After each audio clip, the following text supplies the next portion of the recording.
nothing to fear. MOCJ Podcast Cultura. Este es nuestro primer podcast de entrevistas con tres grandes personajes el día de hoy.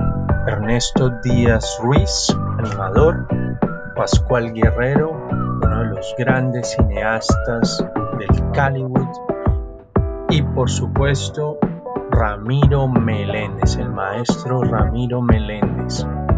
Esta entrevista se realizó en una cafetería, por eso ustedes van a escuchar algunos ruidos durante la entrevista. Pedimos disculpas. En nuestro primer podcast en MOCJ. Espero la disfruten. Es una hora muy interesante de anécdotas e historias que van a contar estos tres personajes. Sobre todo que le hacemos mención al maestro Ramiro Meléndez en Cali y Colombia. Con ustedes, MOCJ Podcast. Nosotros tenemos una cita. Él quería hacernos una entrevista. Okay. Como... ¿Estaba bien hechudito o normalito? No, normal. Sí. Entonces, en ese orden de ideas estamos trabajando los tres en este momento con la Asociación de Cine.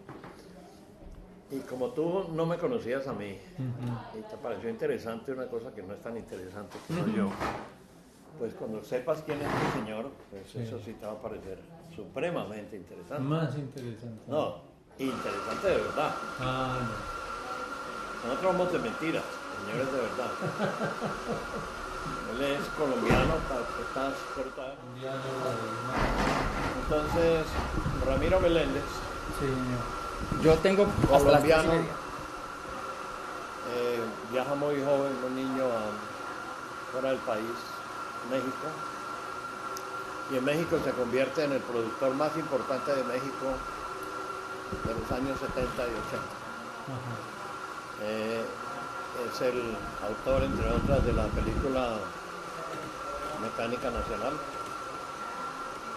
que batió todos los récords, pero ante todo cambió la imagen del cine mexicano, de lo que se estaba haciendo, y pasó a ser un cine social, que antes era social en medio de la comedia de Cantinflas, social en su presentación de sus charros, de sus campesinos, de su historia, pero este ya era un social urbano. Ya México una gran ciudad, ya México un país con tanta gente, con tantas ciudades. Entonces había que interpretar ese nuevo México y ese nuevo cine mexicano que ya estaba en decadencia porque ya habían hecho todo lo que tenían que haber hecho en cuanto a cine de humor y en cuanto a cine de música y de charros. Sí.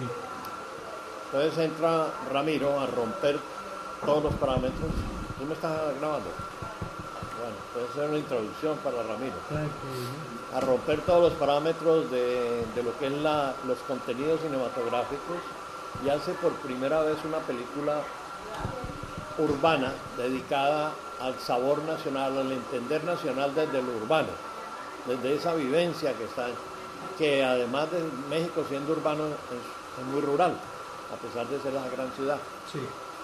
Entonces hacen una interpretación maravillosa de la situación, con todo el humor mexicano que ellos manejan siempre, y rompe todos los récords de taquillas y cambia todo el rumbo de la cinematografía. Ahí trabajó desde el comienzo, desde que él llegó, alcanzó a trabajar con Luis Buñuel. Luis Alcocer, que era el director mexicano favorito de Luis Buñuel, también trabajaron juntos. ¿Tú trabajaste con Luis Buñuel? García Márquez trabajó con Ramiro haciendo el guión. Nunca fue capaz de hacer buenos guiones, sin embargo hizo un par de películas o unas películas con Ramiro. Tres, entre ellas la película por la cual conocimos a Ramiro, que se llamó Presagio, cuando él vuelve a su país a mostrar esta película con guión de García Márquez, dirección de Luis Alcocer. Alcoriza, perdón. Y ahí lo conocemos, pero ya era el papá del cine mexicano. O sea, una cosa extraordinaria, con un grupo de otros individuos igualmente extraordinarios. unos con más plata que él, obviamente, eran los papás de lo económico y él era el papá de lo intelectual.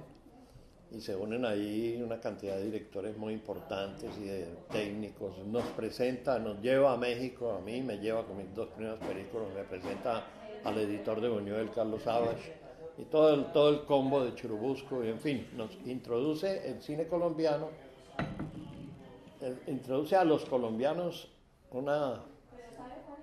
esa posibilidad de trabajar con México, y nos presenta pues todo ese panorama. Algunos de ellos lo usamos muy bien, otros no tanto, otros personajes de mucha alcurnia colombiana como Ciro Mario Mitrotti y Ciro Durán llegan allá y así mirando, ¿y esto qué es? ¿El taller de Yepeto? Cuando entraron donde Carlos Savage. Anécdota. Carlos Savage pues todos los años se ganaba el Ariel de mejor edición. Empezó él hizo sus películas a Buñuel y todo eso, pero a Savage era un monstruo, pero trabajaba con una sencillez en un sitio tan sencillo. Uno se sentaba en una banca de madera ahí, sentado, él trabajaba allá y uno sentaba aquí en la banquita. A mí me tocó, sentado en la banquita, y al lado de la banquita estaba sentado el Chavo del Ocho, ¿no? Roberto Gómez Bolaños haciendo, entonces él hacía hasta 2 películas al tiempo. Espérate que Pascual, ahora sigo contigo.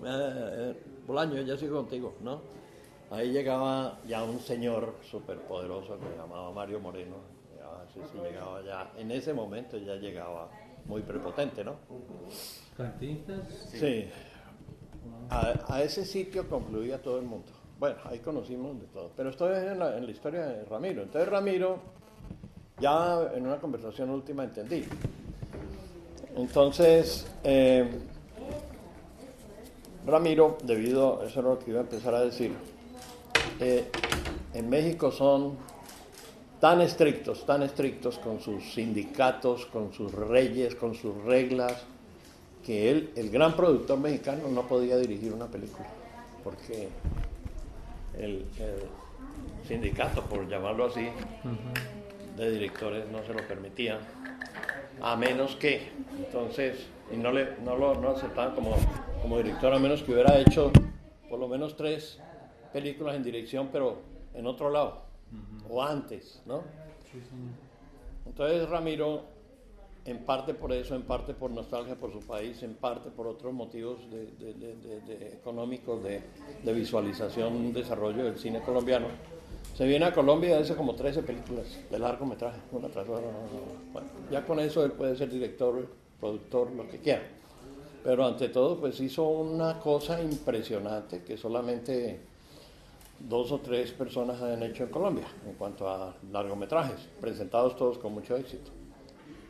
Y después de eso, Ramiro vuelve a México, va a Cuba, a México, se mueve por todos lados y empieza como a dispersarse un poco de ese rol que tuvo en un momento dado, y abandonó un poco a su país, y entonces desde hace un par de años, a pesar de que él nunca ha dejado de estar en México, volvió ya con más ganas a México a hacer cine, a hacer sus cosas. Él, como fue presidente de ASIPA, de la asociación nuestra, en un momento dado, cuando estaba acá. ¿En qué año? Como en el 80 y pico, 90, algo así, no sé. No recordamos. Fue un periodo, ¿no? Porque casi siempre he sido yo el presidente de la asociación. Entonces, Ramiro viene y ahora regresa porque tiene proyectos múltiples. Y cuando regresa, mira con nostalgia su ASIPA de Cali, del Pacífico, y decide apoyarnos. Y en eso estamos, y por eso la presencia de él, aunque él no vino por eso, sino que vino por otras cosas, pero estamos aprovechando. Aquí estamos. Ese es Ramiro Meléndez, 83 películas de largometraje, 75 premios a su trabajo internacional, un palmarés que no lo tiene nadie en Colombia, nadie, y en muy pocos países hay una cosa así.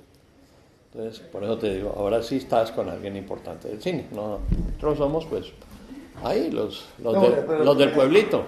Lo que te comenta Pascual es algo que te simplificó muy fácilmente. Cuando Pascual habla de Carlos Savage. Estamos hablando del mejor editor de América, incluyendo Estados Unidos. Es el gran genio de la edición. Por ello lo escoge Buñuel. Él es el que escoge para hacer sus películas.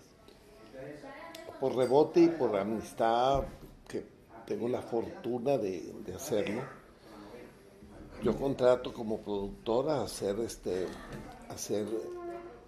4 películas a Alcoriza, que es el niño consentido de Buñuel. Y debido a Alcoriza yo llego a Buñuel y tengo la enorme suerte de convertirme para hacer 4 películas, porque en ese momento era productor. Hay una precisión que quiero corregirle un poquito a Pascual, pero con buena intención. Con buena intención. Yo arranco el cine en México en el año 71, o sea, llevo más de 40 años como cinematografista, de los cuales he acumulado 83, 84 películas. Hay muchos premios internacionales en Europa, básicamente.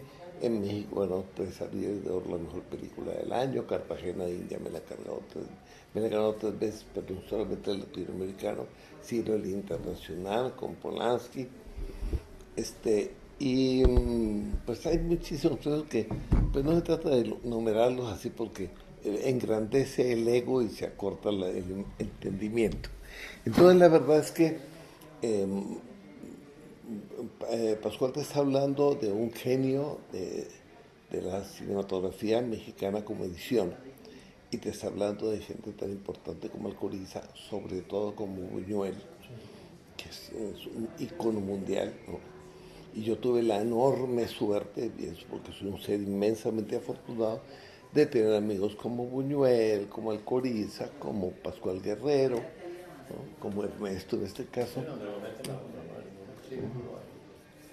Entonces, y de haber conocido, yo he hecho 11 películas en España, 12 películas en España, aquí en Colombia he hecho muchas, 11, 12, 13, no sé cuántas.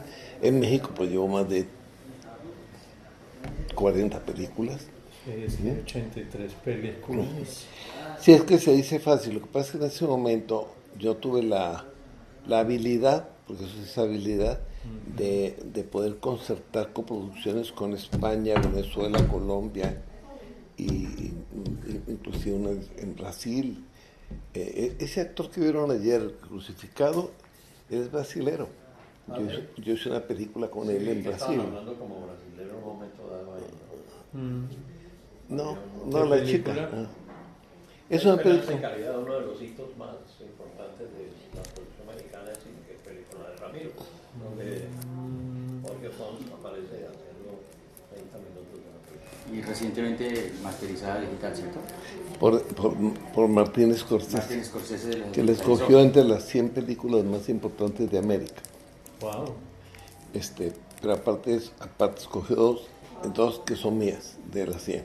Entonces, pues la idea es esa, yo quisiera, sí, con mucho gusto hablo. Yo no tengo pelos en la lengua para decir que sí, soy una persona que hizo algo importante en el cine mexicano.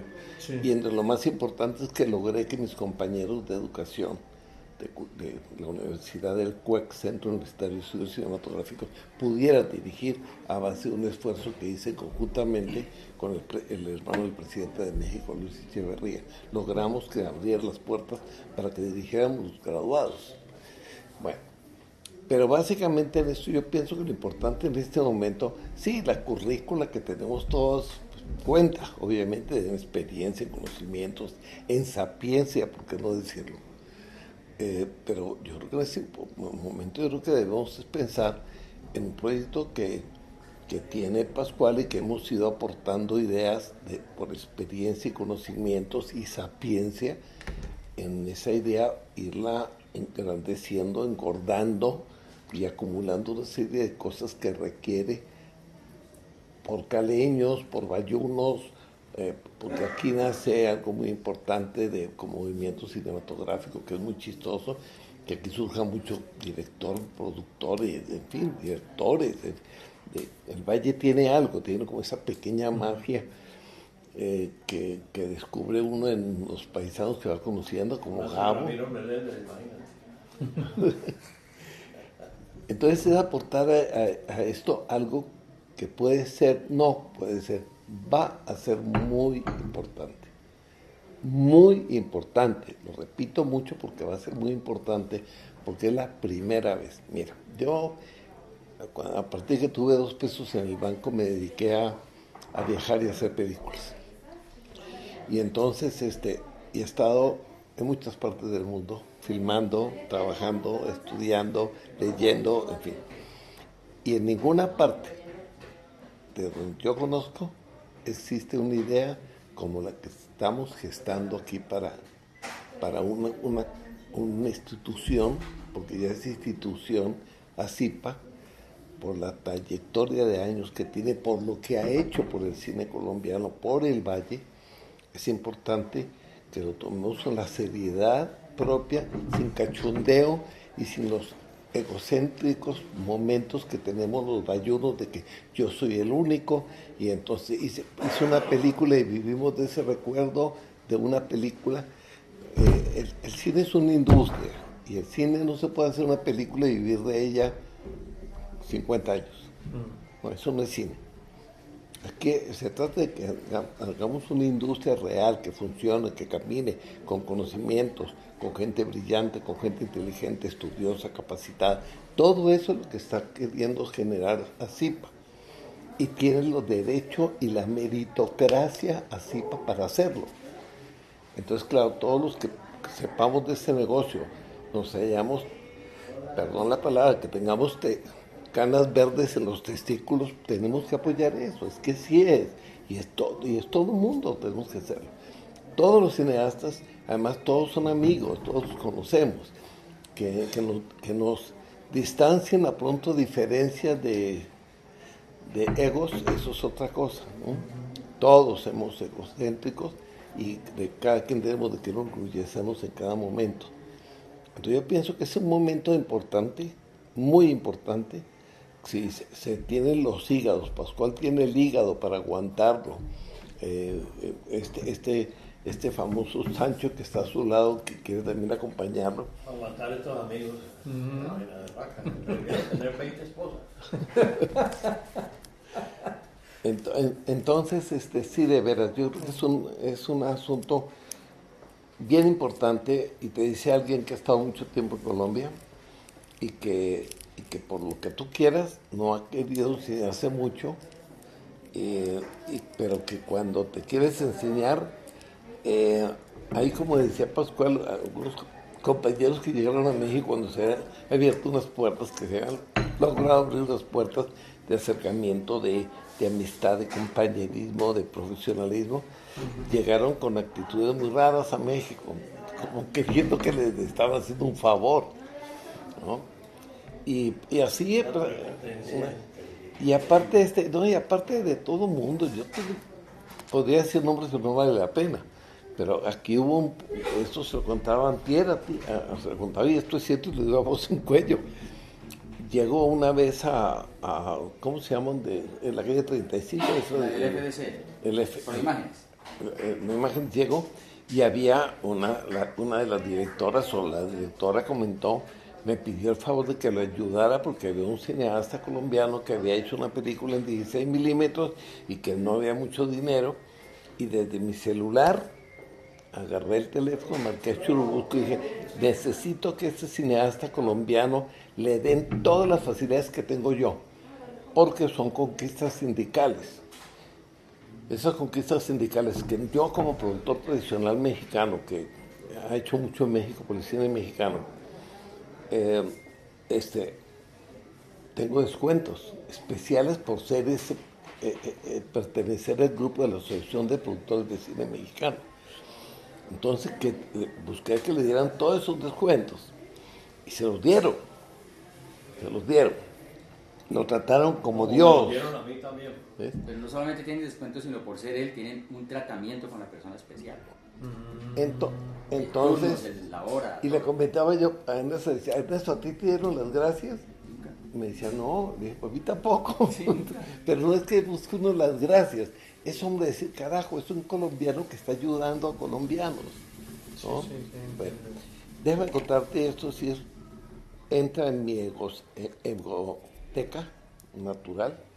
Yo estoy considerado entre los 7 extranjeros que han ayudado más a la cultura del cine mexicano.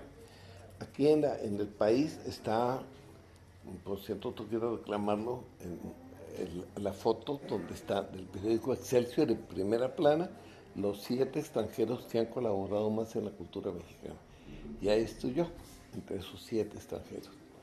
Entonces, de eso sí me enorgullezco mucho, no por el ego, ya no es el ego, es que un país como México, que es muy complicado, es una plaza muy complicada, te haga esos reconocimientos. Y desde mucho tiempo, yo tenía 20 años o 21 y me mandaron por América Latina como embajador mexicano para abrir, pues yo era presidente del Teatro Latinoamericano de México y me mandaron por todo el país, por toda América para hacer teatro latinoamericanos. Fundé en todos los países un teatro latinoamericano, desde Argentina, Brasil, todo esto. ¿Dónde crees que no pude hacer un teatro latinoamericano? Aquí. Bueno, entonces el asunto es que conociendo a Ramiro, a quien no conocía, y debo confesar de quien poco sabía de su trabajo. Yo sabía lo que me contó Pascual, pero cuando ya me dicen, porque es que Pascual, Ramiro llega a Colombia, Pascual me dice, viene mi amigo Ramiro, y lo primero que yo grito es si puedo hospedarlo en mi casa. Sí, yo tenía espacio. Y Pascual me dice, sí, no, él es de lavar y planchar, él es de los de nosotros. No de lavar y planchar, pero es un hombre amable. Sí, no, y mira que sí lo ha sido, ha sido descomplicado. Entonces sí, te ha lavado, te ha planchado algunas cosas. No, me ha tocado lavar y planchar. Bueno. Allá no llega nada. Pero es un nombre de lavar y planchar. Sí, lava y plancha, entonces no hay problema. Lo de lavar y planchar es que decimos nosotros decimos lavar y planchar es la persona es complicada, sí, que hace de todo, que no se arruga. Entonces yo con algo de temor de que hubiera negativa le dije a Pascual, ¿será que lo podemos alojar en mi casa? Bueno, nos compartimos, porque él lo iba a alojar en la de él. Y dije, no, ¿y por qué no lo tenemos aquí una semana y en tu casa otra? Era más como esa emoción circunstancial de que viene un personaje y me gustaría. Sí, tremendo. Pero la agradable sorpresa es el ser humano que Ramiro es. Hemos compartido unas buenas horas hasta la madrugada, al amanecer. Bueno, al amanecer, pero ya hasta la 1 o 2 de la mañana hablando. Me ha compartido muchas de sus historias, sus anécdotas de vida. Me ha contado las dificultades por las que pasó, la vida que atravesó. Soy consciente porque antes de que él llegara investigué quién era, para poder saber a qué tipo de tipo estaban metiendo en mi casa. Eso no me avisaste que iba a venir con él. Entonces, leí un poco más. Yo investigué un poco quién era, no, quedé sorprendido de su palmarés, pero sobre todo de sus acciones, la forma en que este muchacho se va de Colombia a hacer su vida y llega a México y hace lo que ya conocemos, giró el cine mexicano, lo trajo a la ciudad, hizo todas estas cosas tan importantes que hizo, del nuevo cine mexicano. Pero es un ser humano muy humilde y es un ser humano respetuoso de la trayectoria de los que vinieron antes, porque en sus películas, y eso lo he visto a medida que veo cosas, tiene a los grandes íconos del cine mexicano, a los actores, a las actrices, los directores, a los escritores que han hecho el cine mexicano tradicional. O sea, su nuevo cine mexicano está parado, de alguna manera, en los hombros de los que ya venían haciendo cosas, ¿no? Es hermano de Betty Meléndez, que es una actriz colombiana de mucha trayectoria, cantante también, que también trabajó en sus películas, y de Oscar Meléndez, el hermano de él, que era uno de los más importantes cómicos de Sábados Felices. Entonces, cuando veo su familia, veo todo, y veo la humildad del ser humano, que a pesar de que a veces pareciera que no es posible que una persona que haya hecho eso sea tan humilde, veo un ser humano muy humilde y un ser humano muy coherente con lo que hace, muy coherente con su trayectoria. A mí me sacaron de Cali a los 3 años, yo soy caleño. Me sacaron de Cali a los 3 años, me llevaron a Venezuela, ahí estuvimos un año larguito, regresamos a Bogotá, ya empecé a estudiar primaria y bachillerato en el Camilo Torres. Y después de Camilo Torres, cuando estaba en cuarto de bachillerato, iba a cumplir yo 14 años de edad y me llevaron a México. Me llevaron, no fui, me llevaron porque iba a acompañar a mi hermana, que era contratada de México, fue contratada para hacer 3 películas y grabar un disco. Entonces no había quien la acompañara porque mis hermanos ya mayores que yo, pues ya no podían acceder. Entonces el que podía hacerlo era yo. Sí, total. Sin mujer, sin nada.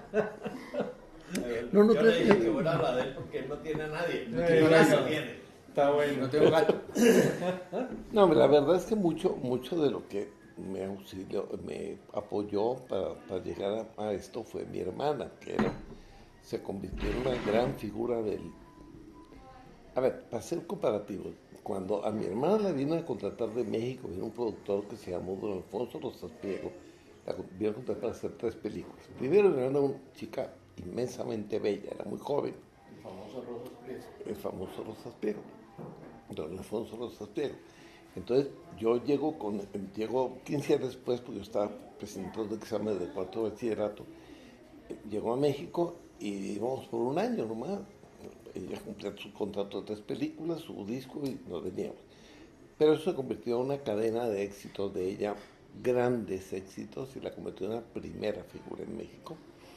Y esa primera figura se fue prolongando los contratos ya me pidió ella a mí que tenía que hacer algo. Acabé mi bachillerato en lo que en México le decimos un colegio patito, o sea, de 4ª, 5ª división, pero ella acababa el bachillerato. Y entonces entré a Bellas Artes, al Instituto Nacional de Bellas Artes, a estudiar teatro.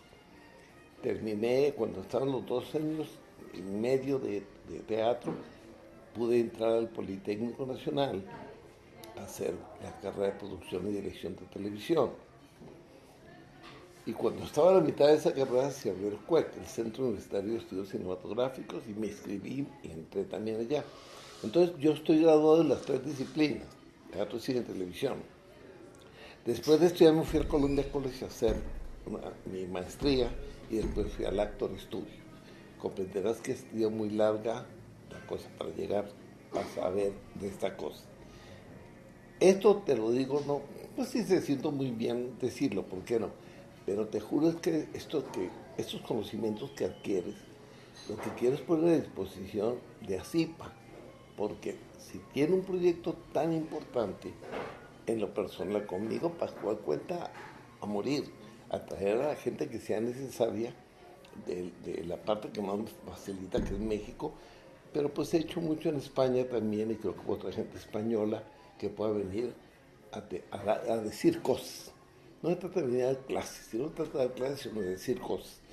Y al decir cosas van a aprender muchas cosas. Y al aprender muchas cosas van a tener ganas de hacer cosas. Y esas cosas es lo que puede enderezar a CIPA. Sí, sí. Este es el contexto de todo esto. Película, que es lo que le quería corregir un poquito en la memoria, Pascual. Yo vine a hacer mi segunda película, Colombia, como un homenaje íntimo a mi país. Y entonces me traje a figuras, a Brooks, a David Reynoso, me traje a la que en ese momento era mi pareja, y a mi hermana Betty, y entonces hicimos una película verdaderamente muy hermosa, que si tú ves de todas las películas que tiene tantos premios internacionales, yo me ganó San Sebastián 2 veces, que eso no lo dice mucha gente. Me ganó Carlo Vivari, Tashkent 2 veces, en Milán, Museo de Arte Moderno de Nueva York, Cartagena de Indias, pero no ganó 3 veces. El Tiahuanaco del Perú, el Mar del Plata, en fin, se han acumulado muchos premios. Eso significa no premios, no se trata de ego, se trata de conocimientos, de codearte con gente con la que te cotejas y te das cuenta de que eres capaz. El que seas colombiano no significa derrota, es al revés, es toda la parte aborigen que tenemos que sacarlo. Que en una época, pues, tuve la suerte, la posibilidad de echarle la mano a gente. Y entonces, aparte, pues, mis compañeros.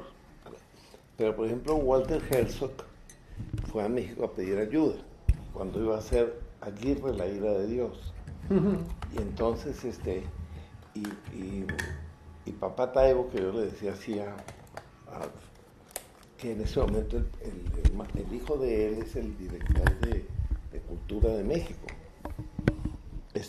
Y pidió ayuda, vino papá Taibo a decirme, oye, mijo, ¿a una forma de ayudar a Gerso? Que pregunta, yo ya me voy a filmar a Colombia. ¿Cuándo quieres qué es lo que quiere Gerso? ¿Qué necesita de apoyo? Dijo, pues mira, varias cosas. Primero, dinero. Dije, de eso tenemos poco.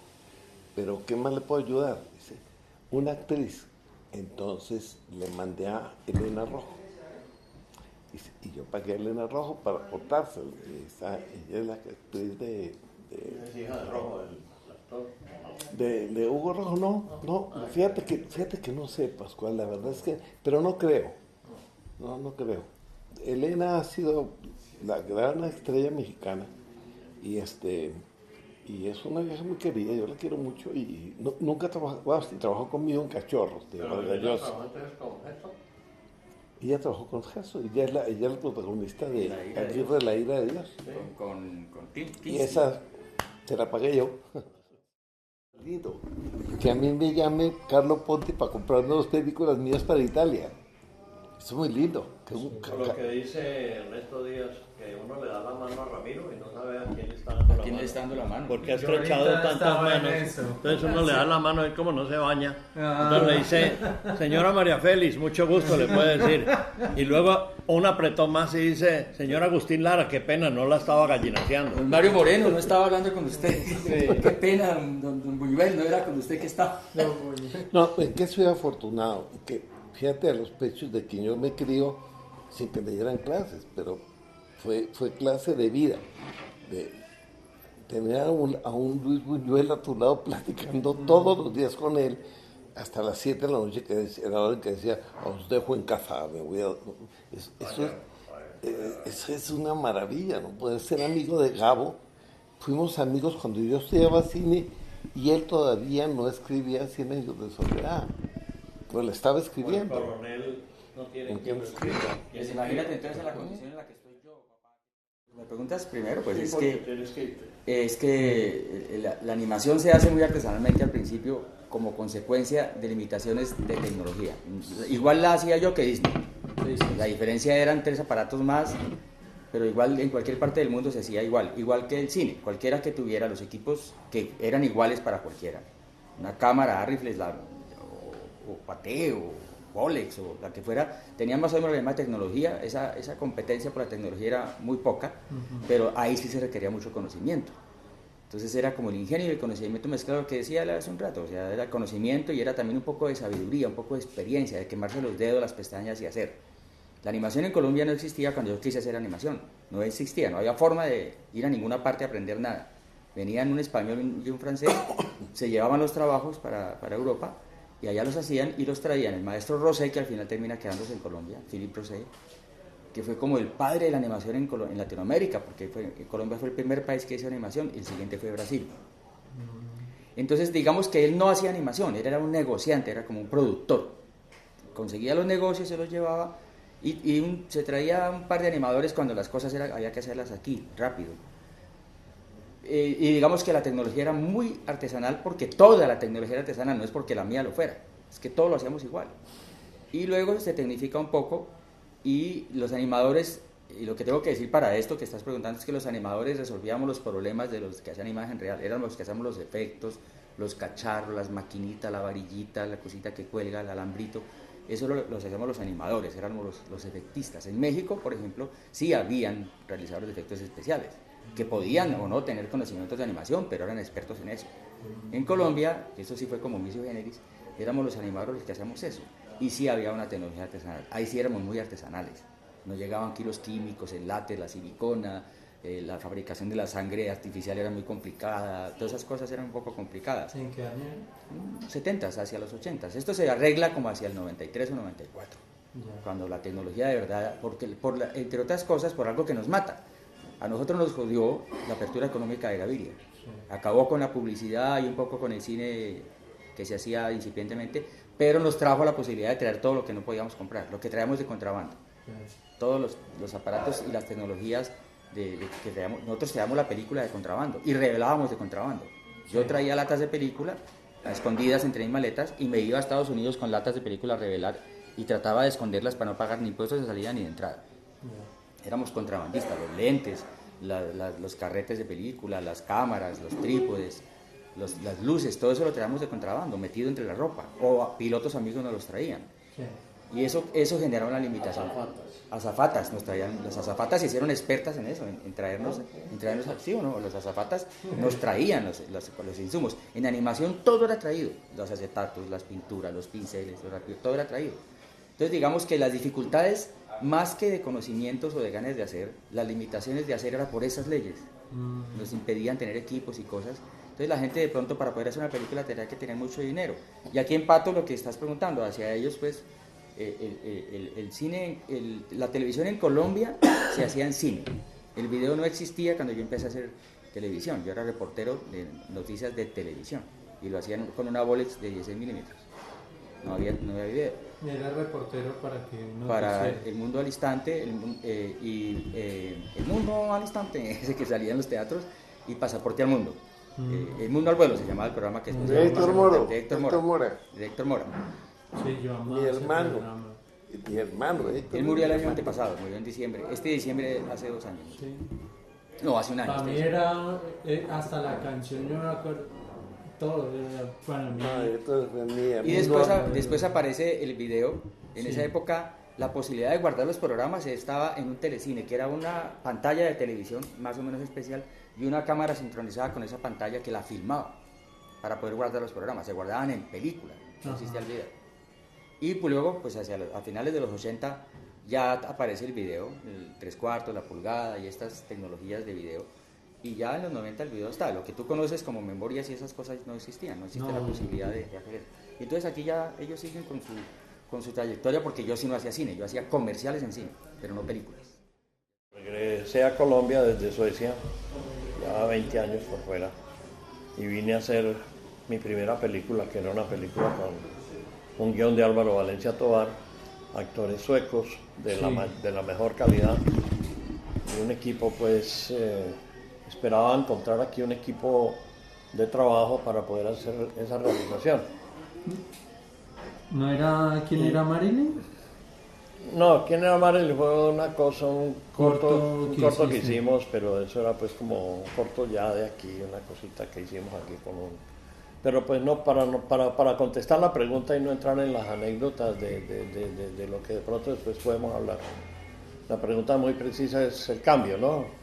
¿Cómo era el cine en ese momento en el Valle del Cauca? Sí.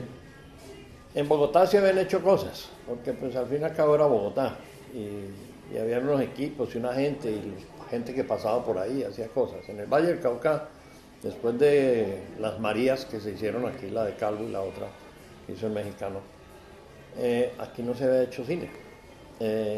Entonces yo llego a hacer una película profesional sueco-colombiana, y me encuentro con que aquí no hay nadie que sepa hacer cine profesional. Hay una gente que sabe de cine, que conocía, estaba Andrés Caicedo, con todos estos muchachos que tenían la revista Ojo al Cine, que tenían un cineclub, que hacían unos documentales con Mayolo.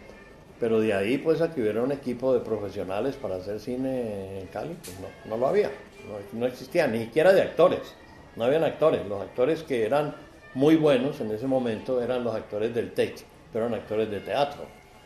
Y el teatro, un teatro muy especializado, muy latinoamericano, colombiano, que es una exageración total en su forma de hablar y de presentar los personajes. Y un teatro muy caricaturesco, ¿no? Entonces hasta las voces eran caricaturas. Entonces eso es muy complicado para el cine, donde el cine es la bajoactuación, no la sobreactuación del teatro, donde es la naturalidad, y era todo muy complicado. Entonces, desde el punto de vista de actores, pues mis actores eran actores que pasaban por frente a mí, que veía que tenían como pinta, y algunos tenían algo de experiencia, y unos cuantos que sí trabajaban en teatro, pero que había que adaptarlos, ¿no? y el teatro era contestatario, entonces los actores de teatro no trabajaban en cine ni televisión porque eso no era revolucionario. Y era dificilísimo que quisieran estar en una película. Eso me parecía muy pues, increíble cuando yo me enfrenté a esa situación.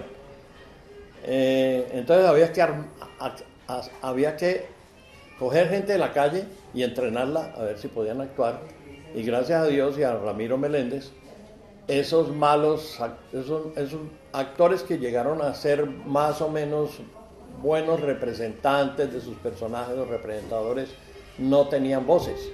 Entonces tuvimos que doblar todo en México. Pero desafortunadamente en México yo no tenía suficiente dinero para hacer unas voces neutrales, entonces mis voces de las películas quedaron muy mexicanas, siendo películas muy colombianas. Entonces era una cosa tan complicada que le dije a los actores suecos y a toda la gente de Suecia, olvídense, aquí no podemos hacer la película. Y ya cuando empezamos a hacer las primeras películas de lo que después se llamó Caliwood, Lado Oscuro del Nevado y todo, pues o con actores naturales o improvisados. Cuando empecé Tacones, pues vi pasar a una niña muy linda por frente a mí que venía a bailar ballet, que de actriz no tenía nada, que se llama Margarita Rosa de Francisco, y le dije, yo quiero tener esa niña porque su imagen me impactó. Era la hija de un querido amigo, entonces ella arranca conmigo, la entrenamos un tiempo, unos mesecitos. Entonces uno de director de cine, que yo era un director de cine incipiente, de todas maneras, tuve que volverme director de actores, director de fotografía, en fin, de todo, guionista. No, entonces eso es una vaina loca, uno no puede estar haciendo todo, y productor, entonces uno haciendo todo no hace nada. Ese era el momento, un momento en donde el director, el luminotécnico se peleaba con el camarógrafo y decía sotoboche entre sus compañeros, me le voy a tirar la fotografía al tipo. Vaya usted a pensar, pongo de ejemplo México, semejante respeto que tienen por las cosas que están haciendo, donde uno puede ser el mejor amigo de los actores de todo, y uno le dice, mira José, sí señor, lo primero que nadie te vuelve a decir Pascual, señor, porque es un respeto por lo que se está haciendo, no es solamente por el señor. Sí. Entonces, y aquí eso no, eso era el número acabar con la película, el gerente de mi empresa a hacerme daño porque no lo había puesto de productor. Y había escogido una niña que se llama Clara María Ochoa, que hoy en día pues es la dueña de CMO Producciones y una de las grandes productoras. Entonces, como la puse a ella, porque la niña venía de Italia, había hecho unos cursos en la RAI de producción, una niña muy joven, 20 años, el señor gerente se puso furioso y entonces a dañar la película. O sea, ese era el ambiente que había cuando empezamos a hacer el famoso Caliwood, la primera película. Eso después ya se fue depurando y hoy en día pues lo que uno ve es gente muy capaz, grandes actores, grandes directores de fotografía, digo grandes en el sentido colombiano, ¿no? Pero gente muy buena, de un nivel internacional bastante importante y en algunos casos pues gente con mucha capacidad. Pero lo que no hay, como te lo va a decir Ramiro Meléndez, es productores. Los productores colombianos tienen una visión todavía absolutamente reduccionista de lo que es el cine y por lo tanto además están todos pensando en ellos, ¿no? Unos egos extremadamente grandes y por eso la industria del cine en Colombia de hoy en día, teniendo tanto potencial en la gente que está alrededor del cine, no ha despegado. Por eso y por otros motivos que son más complejos del mercado internacional, eso te los puede contar. Otra de las estrellas que nace en las manos de Pascual es Marlon Moreno, uno de sus programas de... ¿Tú qué hiciste con Marlon? Él que hizo con Marlon. Marlon, ¿qué hizo con él? Bueno, no, Marlon se ha formado como actor, está tratando de ser, tenemos en ASIPA unos talleres que estamos haciendo. Hay un muchacho cubano, Ernesto Tapias, que estuvo por acá, papá de una niña que todavía está haciendo televisión en este momento, muy bonita ella, por cierto. Y en esos talleres aparece Marlon y también aparece Arturo Corchuelo, empezó a hacer en su casa unos tallercitos. Y Marlon, que andaba por ahí dando vueltas, llegó y ahí nos hicimos amigos, entonces él inicialmente empezó como a dar clases, pero luego se metió en unos talleres que hicimos nosotros. Perdón, Sí. Y en esos talleres que hicimos nosotros, pues nos hicimos más amigos, lo conocí, pero mi actor, el principal era Ernesto Tapia. Luego me toca hacer una telenovela, que es la única que se ha hecho en la televisión regional, 87 capítulos, Vidas Robadas. Y cuando entro a la telenovela, que la habían iniciado y habían fracasado en los primeros 3, 4 capítulos, eso era un desastre. Entonces me llaman a mí de nuevo porque inicialmente la iba a hacer yo, pero me la quitaron y la pusieron a otra persona de Bogotá y esa persona fracasó y entonces me llaman con mucha pena a decirme, no, mira Pascual, qué pena, pero es que sí te necesitamos. Y ahí hay una serie de actores y hay un muchacho que está haciendo una cosa muy episódica por edad que se llama Marlon Moreno. Entonces yo miro, hago el primer capítulo para medir lo que estaba sucediendo y digo yo, bueno, yo voy a asumir esta dirección de esta telenovela, pero entonces yo quiero que este joven que está aquí, le veo mucho talento, yo creo que es un muchacho que promete, él va a ser mi protagonista. Esta niña va a ser mi protagonista, los otros protagonistas, muchas gracias, hasta luego, si quieren ser episódicos, perfecto. Y trabajamos 80 y pico de películas. Posteriormente, eso catapulta a Manson, lo vuelve actor realmente, tiene esa oportunidad, y después de eso entonces él se va a Bogotá. Y en ese momento la asociación empieza a hacer los premios de televisión y en Cartagena. Y entonces obviamente que nosotros una de las cosas que exaltamos fue el trabajo de Marlon en Cartagena, porque además era muy bueno y estaba haciendo unas cosas, sus primeras actuaciones muy buenas, las exaltamos y contribuimos de esa manera pues a que Marlon fuera más conocido, más apreciado. Pero sí podemos decir que cuando trabajo yo con él 87 capítulos, cuando él no era sino un joven recién emergente, pues eso contribuyó mucho a la formación de Marlon, quizás no tanto por mi dirección, sino por los otros actores que estaban alrededor de él, que trajimos 2 o 3 actores profesionales de Bogotá, muy buenos. Entonces, eso es lo que tuve que ver con. Pero en contra de lo que pasó con ellos, que sí la pasaron muy peluda. Al verlo y la madurez. Sí, yo la verdad no fue tan complicado. Para mí Pero perdón que te interrumpa, la pregunta de él es, el cine que tú encontraste en México en esa época... he cambiado, a eso voy. O sea, yo parto de la base en esa explicación de que yo no tuve necesidad de grandes sacrificios más que el tiempo de estudio, ¿no? Sino básicamente de la diferencia que yo encuentro un banco cinematográfico, unas distribuidoras perfectamente establecidas, unos fondos que se ocupan al banco cinematográfico en financiar cine mexicano, y no era banco de segundo piso, no era el banco de cine. Entonces obviamente a mí se me facilitó mucho porque el banco pedía lo normal, o sea, si tú creas una película, presentabas un guión primero, que ibas a hacer una película, pero era un banco de cine.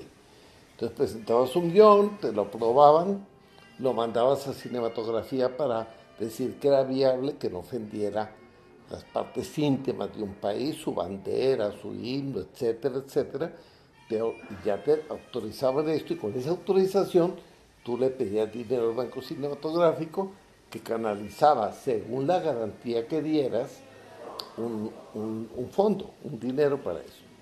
Ese proceso ya estaba hecho, o sea, yo no tuve que inventarme nada. Sí. Me tropecé con la prohibición de que tenía los directores, o sea, yo estaba estudiando había estudiado una carrera que no tenía posibilidades de desarrollarse, eso sí era complicado y era de una forma energúmena la situación de la gente de los directores tradicionales. Estoy hablando de Gabaldón, de los grandes directores mexicanos, el mismo Indio Fernández, Servando González, gente muy capacitada con palmarés muy grandes en los lomos, que ya eran gente extraordinariamente capacitada, que tenían 40, 30 películas, o sea, era gente muy capacitada y nosotros pues éramos unos muchachitos que estábamos pretendiendo empezar a hacer nuestra primera película sin ninguna posibilidad de que un productor nos llamara.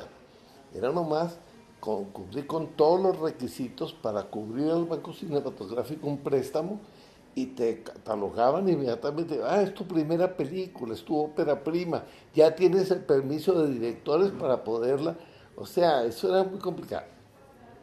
Esta es la única dificultad que yo tengo, por lo demás, el estamento ya estaba hecho, entonces había que, era tener el dinero suficiente para sacar una película.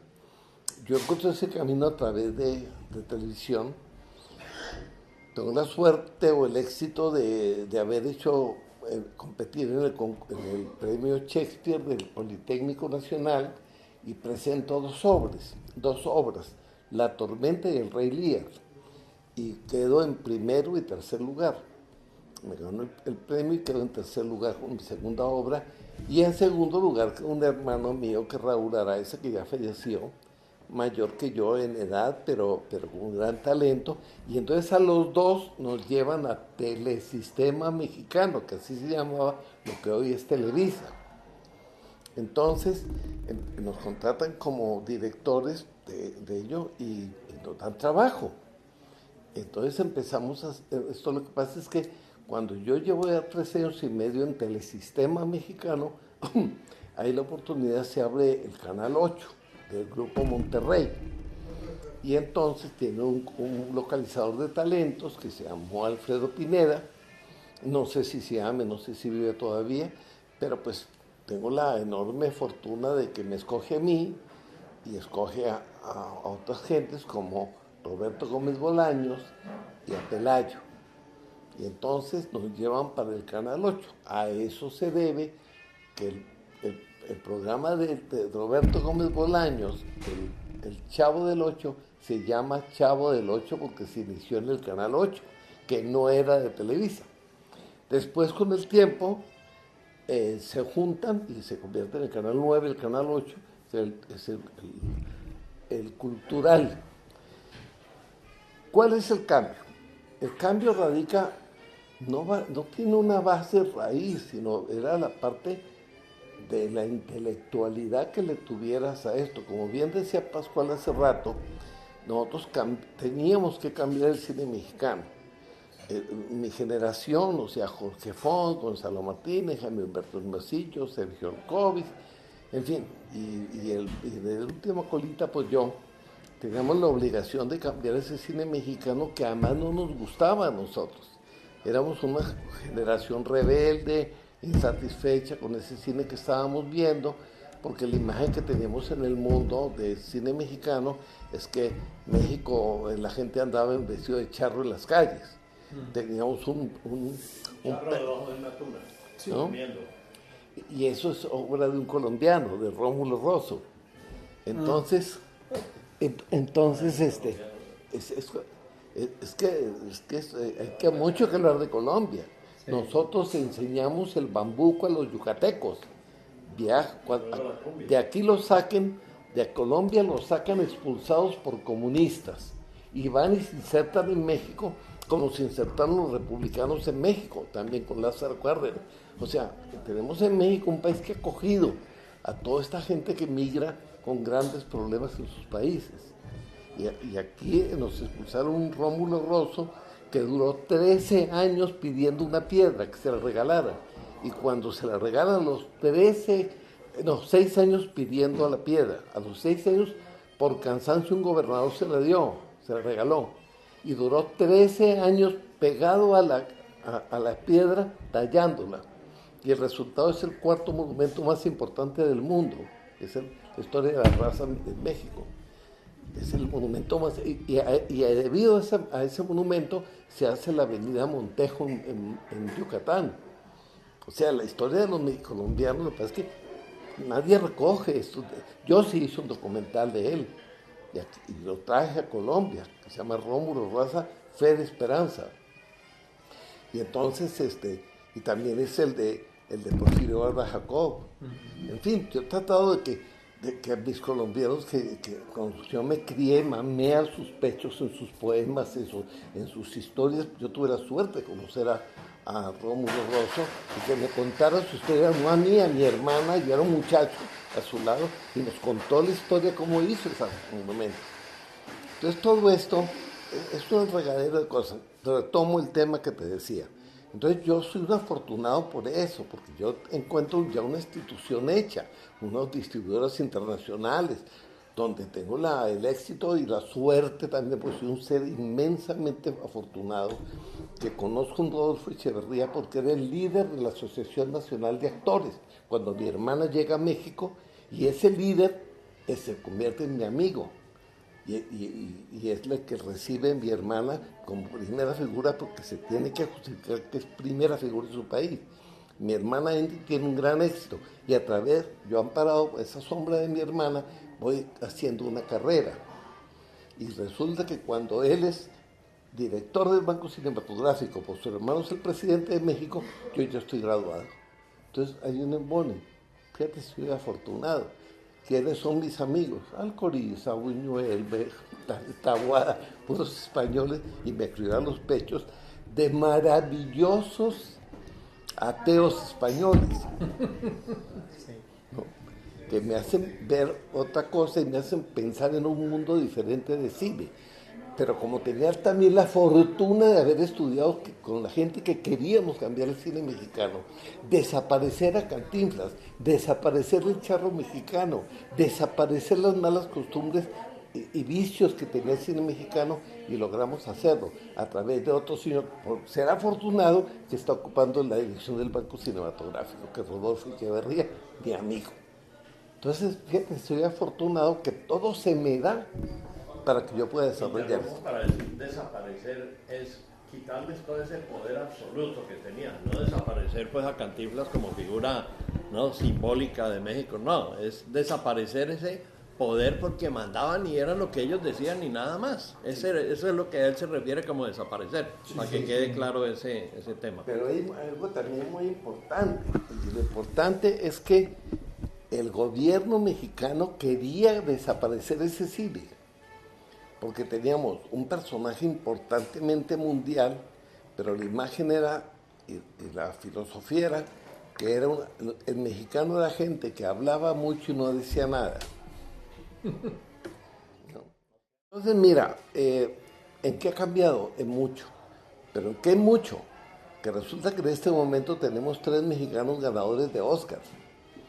La base de esos 3 mexicanos la dimos nosotros, la generación que cambió el cine mexicano, que fuimos los que hicimos el nuevo cine mexicano. Y lo saben ellos. ¿El cine chicano en ese cambio?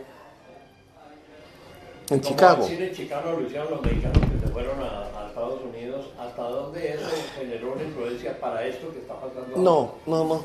Yo pienso, a lo mejor me equivoco, pero yo pienso que nosotros, al Negro Iñárritu, a Carlos Cuarón, a Guillermo del Toro, nosotros fuimos la base de ese cine, porque no nos vamos a decir mentiras. ¿Qué le interesa al cine americano?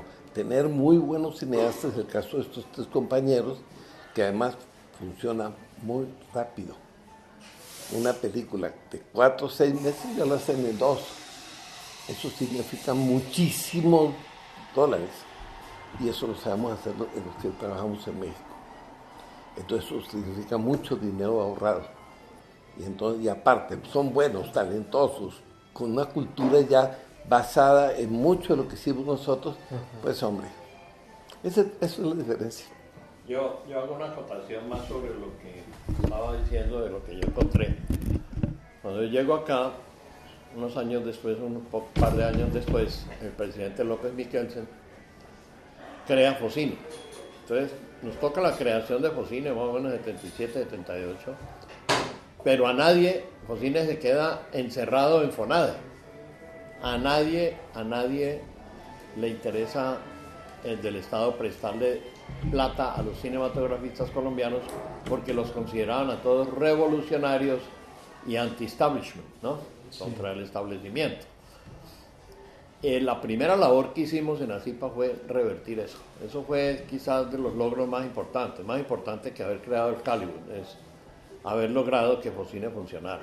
Nos juntamos con la Cámara de Comercio, con una serie de personalidades nacionales y trajimos a Cali, hicimos una serie de foros acá muy importantes con la presencia del gobierno y les dijimos, mire, aquí ya se hizo la primera película que fue El lado oscuro del Nevado y esta película no es del estilo que ustedes pensaban que iba a ser revolucionario, ni mucho menos, ni aquí hay un cine contestatario, hay un cine por hacer muy importante.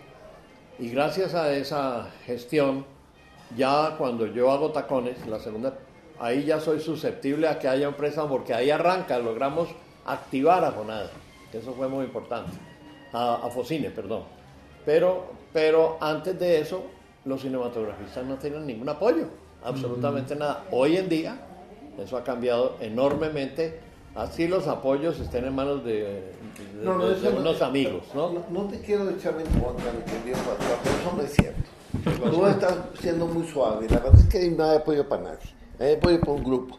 Y esto, yo no tengo ningún empacho en decir la verdad. Yo tengo una anécdota cuando se funda Focine. Yo recibo un telegrama del señor López Miquelsen, presidente de Colombia, donde me invita a participar en Focine, que se ha fundado, y yo acepto la invitación. Y yo llego al aeropuerto y me está recibiendo el que era su secretario particular, hasta hace poco director de ¿cómo se llama? De la Universidad esta de Bogotá, que está en la calle 24. Eso es en la 70 y tanto. No, la que está en la 24 con quinta y con cuarta. Bueno, ahorita me acuerdo el nombre. Hasta hace poco ese secretario del presidente López, él me recibe en el aeropuerto, me lleva directamente a Palacio, donde estoy ahí con el presidente, y habla para decir, llega Ramiro Meléndez, por favor me lo recibe. Yo esa noche voy a cenar con Felipe López y con la esposa, que era hija de la actriz, de esta señora de la televisión, la dama de la televisión, Gloria Valencia. Esa noche yo salgo a cenar, invitado por Felipe, por su mujer, a un restaurante de la 15 con 80 y tantos, a cenar. Y allí, al día siguiente, yo respetuosamente, viendo las indicaciones del señor presidente, voy a la calle 17, abajo de la carrera séptima, a presentarme con Isadora Norden, y en el momento que yo me presento a decir, señora, soy Ramiro Meléndez, sí, Ramiro, yo lo conocía a usted, me dicen que colabore en eso, yo feliz de la vida, vengo a mi país, entonces, dígame, ¿cómo consigo préstamos? Y en ese momento me pasó una lista más o menos de 18 o 19 cosas que tenía que cumplir, entre ellas mi acta de nacimiento y todo eso, para conseguir un préstamo que nunca conseguí. Las películas que hice en Colombia las hice con mi dinero. El Focine nunca, con orden presidencial, nunca la señora Isadora de Norden, con todos los números, Isadora de Norden, no me prestó un peso. Claro. Entonces, lo que estaba diciendo es que no te prestaron a ti porque nunca han reconocido ese gran talento y esa importancia que has tenido. Pero sí, a partir de que logramos pues, que Focine entrara a funcionar y nombrarla una Isadora, allí empiezan a prestarle a Mayor, a Ospina, a mí me prestaron una plata, a Palau, a todo el mundo, ¿no? No sé por qué te la pusieron tan difícil a ti. Porque venía por orden presidencial. Yo era producto de ser enemigo posible, reemplazos, me imagino que yo se lo imagino. Sin embargo, pasaron como 3 o 4 años y se me ocurrió, después de... Pues yo he sido rebelde, yo he sido inmensamente rebelde. Entonces, porque así creo que es la juventud. Si no, el que no es rebelde en la juventud, que se despida de esta vida.